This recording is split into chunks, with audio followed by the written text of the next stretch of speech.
बख्तक को जब ये मालूम हुआ कि उमरो अय्यार आदि पहलवान की आंखों में मिर्चें झोंक कर बाग बेदाद में जा घुसा है तो उसके सीने पर सांप लूट गया। दिल में कहने लगा कि मैं बादशाह का वजीर हूं और बाग में नहीं जा सकता। उमरो एक अदना आदमी होकर यूं दंदनाता हुआ चला जाए, ये हरगिज ना होगा, मैं भी हर कीमत पर बाग में जाऊंगा। उसने बहुत सी अशरफियां थैलियों में भरीं, कई थान कमखाब और मखमल के खूबसूरत कश्तियों में लगाकर गुलामों के सरों पर रखे और बाग बेदाद के दरवाजे पर पहुंचा। आदि पहलवान इस वक्त मिर्चें तो साफ कर चुका था, लेकिन गुस्से के मारे इसकी आंखों में खून उतरा हुआ था। अब जो बख्तक की मनहूस शक्ल देखी तो दिल ही दिल में बुरा भला कहने लगा। बख्तक ने ताड़ लिया कि पहलवान गुस्से में है। खुशामद से कहने लगा, आदि पहलवान, आफरीन है तुम पर किया जिस्म बनाया है और किया ताकत है। सच तो ये कि इस वक्त तुम हारे जोड़ का पहलवान रोए जमीन पर नहीं। आदि ने ऊपर से नीचे तक बख्तक को घूरा और कड़वे लहजे में कहा, अब मतलब की बात कहिए, मैं इन बातों को खूब समझता हूं, इतना गधा नहीं हूं। बड़ी मेहरबानी होगी अगर आप मुझे बाग के अंदर जाने की इजाजत दे दें। बख्तक ने गिड़गिड़ाकर कहा, जी नहीं, पहले बादशाह से इजाजत ले लो, फिर बाग में जाना मिलेगा। आदि ने कोरा जवाब दिया और पास रखा हुआ पानी का एक घड़ा उठा, मुंह से लगाकर गट गट पी लिया। बख्तक ने अब अशरफियों की थैलियां हिलाईं और गुलामों को आगे बढ़ाया जिनके सरों पर मखमल और कम ख्वाब के थान रखे थे। कपड़े के ये थान किस लिए लाए हो और उन थैलियों में क्या है? आदि ने हैरत से पूछा। ये थान और सोने की अशरफियां आपके लिए लाया हूं, लेकिन शर्त यह है कि आप मुझे बाग में जाने दें। बख्तक ने मुस्कुराते हुए जवाब दिया। आदि पहलवान ये सुनते ही खड़ा हो गया। तैश के मारे इसका बदन कांप उठा और मुंह के किनारों से सफेद सफेद झाग उड़ने लगा। वो घबरा कर बोला, अगर तो बादशाह का वजीर ना होता तो मैं अभी तेरी हड्डियां सुरमा कर देता। तो मुझे रिश्वत देता है। मुझे बेहतर यही है कि मेरी नजरों के सामने से दूर हो जा, वरना मैं तेरा खून पी जाऊंगा। बख्तक और उसके गुलाम सर पर पांव रखकर भागे।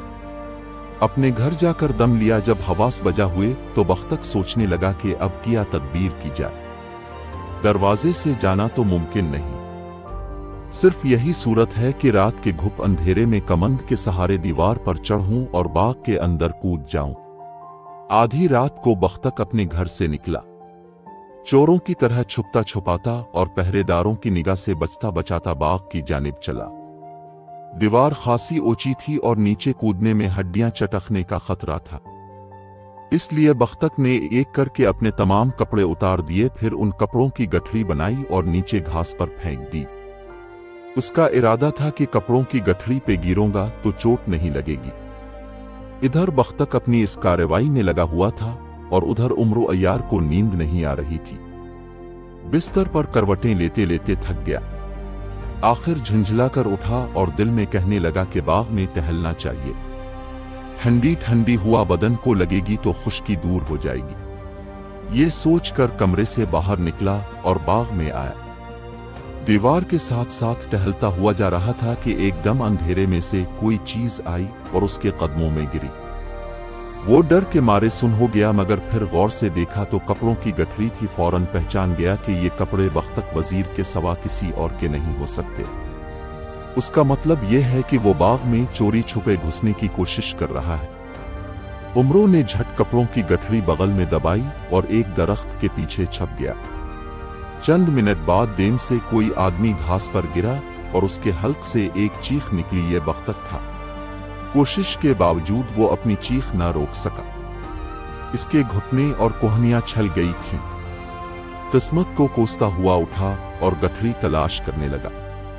उसका ख्याल था कि अंधेरे की वजह से गठरी पर कूदने में गलती हुई है, लेकिन ढूंढने के बावजूद जब गठरी न मिली तो हैरान हुआ और कहने लगा, ये क्या मुसीबत है, गठरी किधर गायब हो गई। इतने में बाग के दूसरे हिस्से से पहरेदारों की एक टोली बात करती हुई आई। बख्तक बड़ा घबराया। लपक कर इस छोटी सी नहर के किनारे घुटनों में सर देकर बैठ गया जो बाग के दरमियान में बहती थी। उमरो फुर्ती से आया और बख्तक की कमर में इस जोर से लात मारी कि वो लुढ़क कर नहर में जा गिरा और डुबकियां खाने लगा। अचानक उसे ख्याल आया कि यह हरकत जरूर किसी भूत की है। इस ख्याल के आते ही हल्क फाड़ फाड़ कर चीखें मारने लगा। पहरेदारों ने आवाज सुनी तो दौड़ते हुए आए। मशल की रोशनी में देखा कि एक नंग धड़ंग आदमी नहर में डुबकियां खा रहा और चीखता जाता है। उन्होंने बख्तक को पानी से निकाला और कहा, कौन है तो, और इस बाग में क्यों कर आया? मीम मम मैं बख्तक हूं, बादशाह का वजीर। बख्तक ने हकलाते हुए जवाब दिया। बख्तक वजीर? पहरेदारों में से एक ने हैरत से कहा, हम नहीं मान सकते। भला वजीर को इस हालत में आधी रात के वक्त बाग में आने और नहर में गौते खाने की क्या जरूरत थी?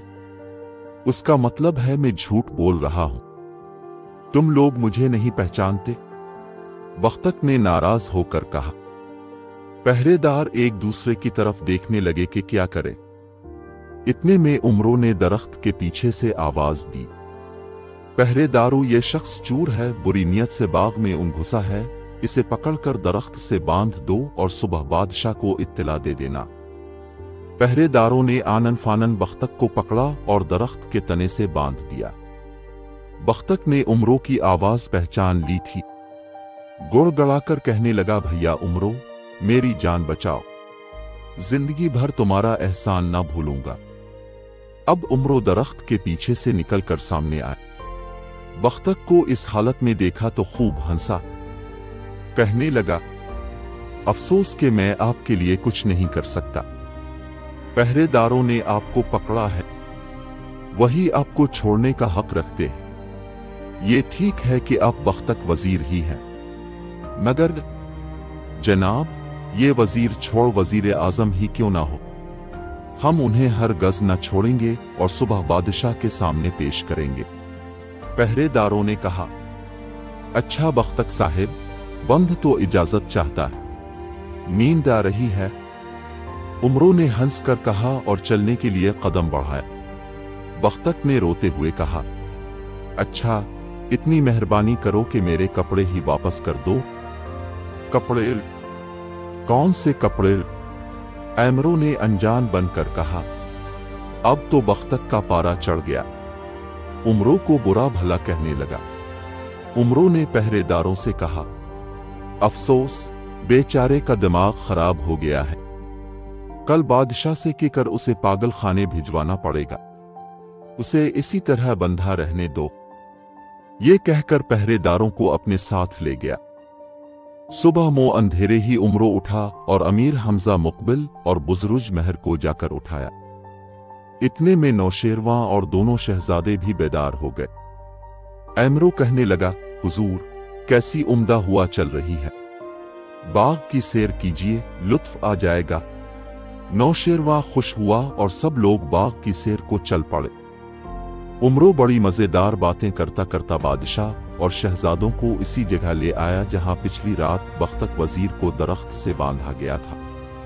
नौशेरवां की नजर जैसे ही बख्तक पर पड़ी, हैरत से चिल्ला उठा, ये मैं क्या देख रहा हूं?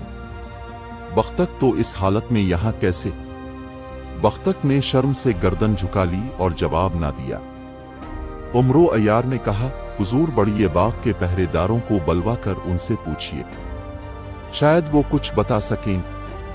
इसी वक्त पहरेदार तलब किए गए। उन्होंने बयान किया कि आधी रात के वक्त नंगा धर्निगा नहर में डुबकियां खा रहा था। उसे बाहर निकाला तो कहने लगा, मैं बख्तक वजीर। हमें यकीन ना आया, भला वजीर को इस हाल में आने की क्या जरूरत थी। इतने में ख्वाजा उमरो आ गए। उन्होंने बताया कि यह शख्स वाकई वजीर है, मुमकिन है किसी बुरी नियत से आया हो। हमने इसे दरख्त से बांध दिया, अब जो हुजूर का हुक्म हो वो किया जाए। इतने में आदि पहलवान उधर आ निकला। उसने रिश्वत देने की सारी दास्तान के सुनाई। बादशाह ने दांत पेश कर कहर की नजर से बख्तक को देखा और कहा, ये नालायक हमारा वजीर बनने के काबिल नहीं। इसके साथ जो कुछ हुआ ठीक है, आधी रात को बगैर इजाजत बाग में घुसने की यही सजा है, इसे सारा दिन बाग में बंधा रहने दो।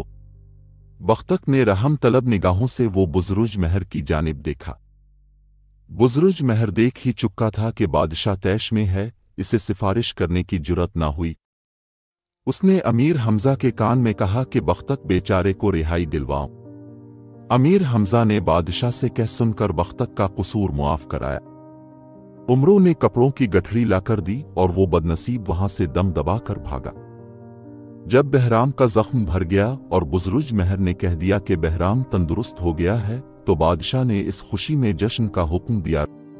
रात को शहर में चरागा हुआ, आतिशबाजी छोड़ी गई, गरीबों में अशरफियां और कपड़े तकसीम किए गए, जगह जगह दावतें और जलसे हुए। बादशाह ने अमीर हमजा और उनके दोस्तों को अपने खास महल में दावत दी। इस महल का नाम चहल सुतून था। इसे चहल सुतून यूं कहते थे कि उसकी अजीम अलशान इमारत 40 बड़े बड़े सतूनों के सहारे खड़ी थी। हर सतून सफेद दूधिया पत्थर का बना हुआ था, जिसे संगमरमर कहते हैं। महल छल सुतून की छत पर से मदियन शहर का नजारा बड़ा भला मालूम होता था। इसके कमरों की तादाद 1000 से भी ज्यादा थी और हर कमरे में कई कई लाख रुपए का कीमती फर्नीचर सजा हुआ था। बरामदों और गैलरियों और दरवाजों पर सिया रंग के ताकतवर हबशी गुलाम पहरा देते थे, जिनके कंधों पर चमकती हुई फौलादी तलवारें धरी रहती थीं। महल के बागीचों में छोटे छोटे खूबसूरत हौज थे, जिनमें गुलाब का अरक भरा हुआ था और बादशाह सुबह शाम इसी अरक में गुस्ल करता था। इसके अलावा बेशुमार फवारे दिन रात चलते थे। 5 दिन तक अमीर हमजा और उनके दोस्त इसी महल में रहे। बादशाह ने आराम किया और अमीर हमजा कहा कि वो इस महल में जब तक जी जी चाहे रहे। एक दिन अमीर हमजा और मुकबिल वफादार महल की छत पर गए और शहर का नजारा करने लगे। करीब ही एक और आलीशान इमारत आसमान से बातें कर रही थी। अमीर हमजा ने मुकबिल से पूछा, इस इमारत में कौन रहता है? सुना है कि ये नौशेरवा की बेटी शहजादी महरनिगार का महल है। मुकबिल ने कहा, यह शहजादी इतनी खूबसूरत है कि उसके सामने चांद की चांदनी भी फीकी पड़ जाती है। अच्छा, ये अमीर हमजा ने मुस्कुरा कर कहा, काश हम इस शहजादी को किसी तरह देख सकते। यही चीज तो मुश्किल है। बादशाह ने शहजादी की हिफाजत के कड़े इंतजाम कर रखे हैं। महल में बगैर इजाजत परिंदा भी पर नहीं मार सकता। इसके अलावा शहजादी महरनिगार हर वक्त सहेलियों और खादमाओं के झुरमट में घिरी रहती है। ये औरतें उसे जरा सी देर के लिए भी अकेला नहीं छोड़ते। अभी ये बातें हो रही थीं कि दूसरे महल की छत पर कुछ शोर सा सुनाई दिया। फिर बहुत सी लड़कियां नमूदार हुईं। उनके दरमियान में शहजादी मरनिगार भी थी। वो सब इस रोज शहर मदियन का नजारा करने छत पर आई थी। अमीर हमजा ने शहजादी को देखा और शहजादी की निगाह भी उन पर पड़ी। उसने अपनी एक कनीज से पूछा, हमारे अब्बाजान के महल चहल सुतून की छत पर ये 2 आदमी कौन हैं? शहजादी साहिबा, इनमें से एक अमीर हमजा हैं और दूसरे इनके दोस्त मुकबिल वफादार। हमने सुना है कि अरब के लोग बड़े खूबसूरत होते हैं। आज अपनी आंखों से देख लिया। शहजादी ने कहा। इधर अमीर हमजे ने मुकबिल का हाथ पकड़ा और छत पर से उतरकर नीचे चले गए। इस दिन से तबीयत ऐसी खराब हुई कि खाना पीना सब छूट गया। हर वक्त चुपचाप रहने लगे। बादशाह ने बहुत से हकीमों और तबीबों को इलाज के लिए बुलाया, मगर किसी की समझ में ना आया कि अमीर हमजा को क्या मर्ज है। एक दिन उमरो अय्यार और मुकबिल वफादार ने मौका पाकर अमीर हमजा के कदमों में सर रख दिया और रोने लगे। अमीर हमजा के भी आंसू निकल आए।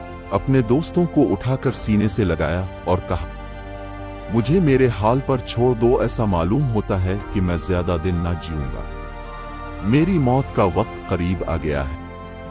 ए हमजा, ऐसी बात मुंह से ना निकालो। उमरों ने कहा, किस्म है पैदा करने वाले की, हम तुमसे पहले अपनी जान दे देंगे। हमें अपने दिल का राज बताओ कि तुम्हें क्या हो गया है। अगर हमारे बस में हुआ तो जरूर तुम्हारी मदद करेंगे।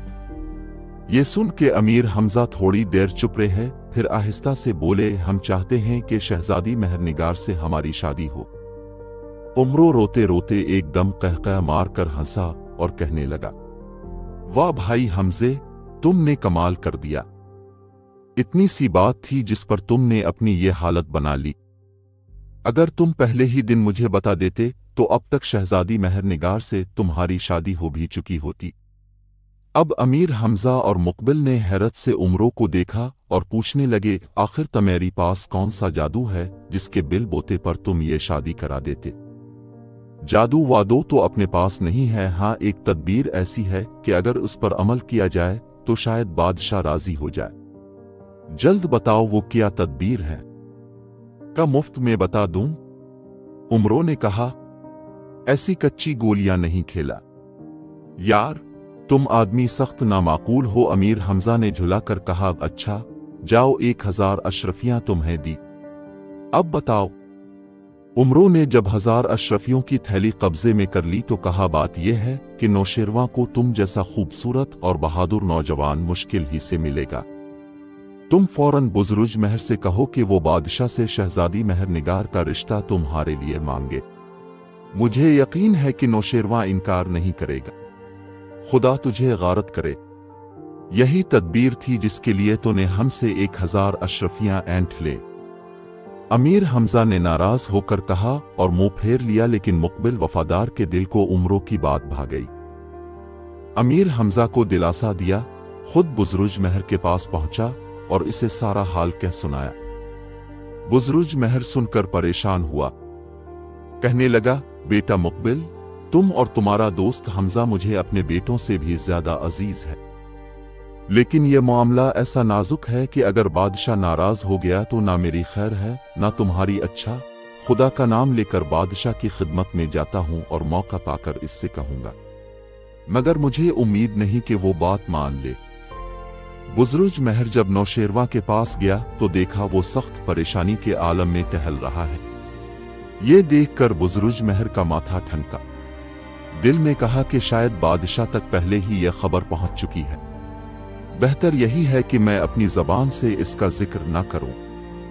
उसने बादशाह को 7 सलाम किए और हाथ बांध कर खड़ा हो गया।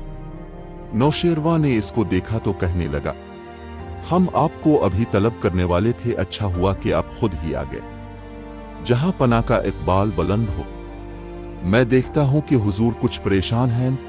परेशानी की बात यह है कि हिंदुस्तान के बादशाह लिंधूर ने पैगाम भेजा है कि आइंदा वो हमें खराज अदा नहीं करेगा और न हम अब उसे अपना मातहत ख्याल करें।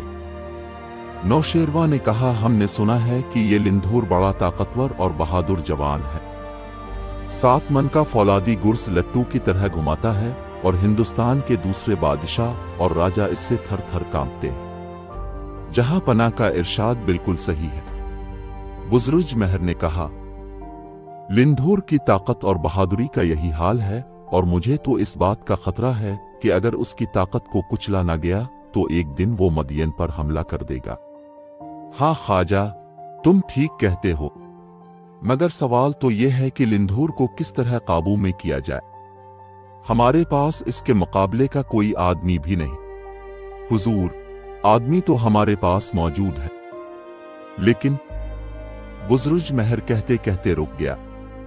नौशेरवा ने ताज्जुब से बुजुर्ग महर की जानिब देखा और कहने लगा, अब कुछ कहते कहते रुक क्यों गए? शायद अब का इशारा हमजा की तरफ है, मगर हमजा इतनी दूर जाकर लिंधूर से लड़ने पर रजामंद हो जाएगा। जहां पना, इसकी क्या मजाल के आपका हुक्म ना माने, वो तो सर के बिल जाएगा। मगर उसके साथ एक परेशानी यह है कि वो शहजादी मेहरनिगार से शादी करना चाहता है। क्या कहा? हमजे हमारी बेटी से शादी करना चाहता है। नौशेरवा ने गरज कर कहा, इसे ऐसा सोचने की जुर्रत कैसे हुई?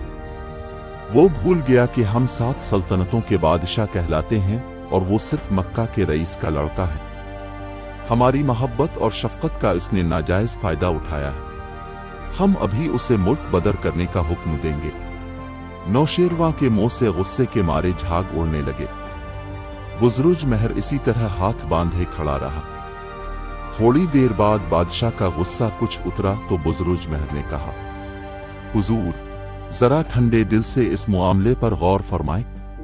मैं खुद भी नहीं चाहता कि हमजा और शहजादी मेहरनिगार की शादी हो, क्योंकि हमजा हमारी कौम का आदमी नहीं, वो अरब है और हम ईरानी। हमारी कौम के लोग इस शादी को पसंद न करेंगे, लेकिन हमजा को टालने की एक ही सूरत है। मुझे उम्मीद है कि सांप भी मर जाएगा और लाठी भी ना टूटेगी। जल्द बताओ वो सूरत क्या है, हम इस पर अमल करने का वादा करते हैं। नौशेरवा ने कहा, जहां पना, अब भरे दरबार में सरदारों से कहे कि जो शख्स हिंदुस्तान जाकर लिंधूर से लड़े और उसका सर काट कर लाए, इसकी शादी शहजादी मेहरनिगार से कर दी जाएगी। जैसा कि आपने खुद फरमाया है, हमारे पास लिंधूर के मुकाबले का कोई आदमी मौजूद नहीं। हमजा ही इस काम के लिए तैयार होगा। अगर हिंदुस्तान जाकर लिंधूर के हाथों मारा जाए तो खुद ब खुद इसका किस्सा पाक हो जाएगा, और अगर वो लिंधूर का सर काट कर ले आए तो तमाम हिंदुस्तान आपके कदमों पर होगा। फिर हमारी कौम के किसी आदमी को ये एतराज करने की जुर्रत न होगी कि शहजादी की शादी एक अरब से क्यों की गई। नौशेरवा को यह तदबीर इस कदर पसंद आई कि उसने बुजुर्ग महर को गिले से लगा लिया और एक कीमती हार उसे अता किया। अगले रोज दरबार में नौशेरवा ने खड़े होकर एक तकरीर की और ऐलान किया कि हिंदुस्तान का बादशाह लिंधूर बागी हो गया है और उसने खराज देना बंद कर दिया है। हम चाहते हैं कि हमारे सरदारों और पहलवानों में से कोई शख्स लश्कर लेकर हिंदुस्तान जाए और लिंधूर का सर काट कर हमारे हुजूर में पेश करे। जो शख्स ये कारनामा अंजाम देगा, हम शहजादी मेहरनिगार की शादी इससे कर देंगे। हमें आपके तासुरात का बेसब्री से इंतजार है कि हम अपनी कोशिशों को और बेहतर बना सकें।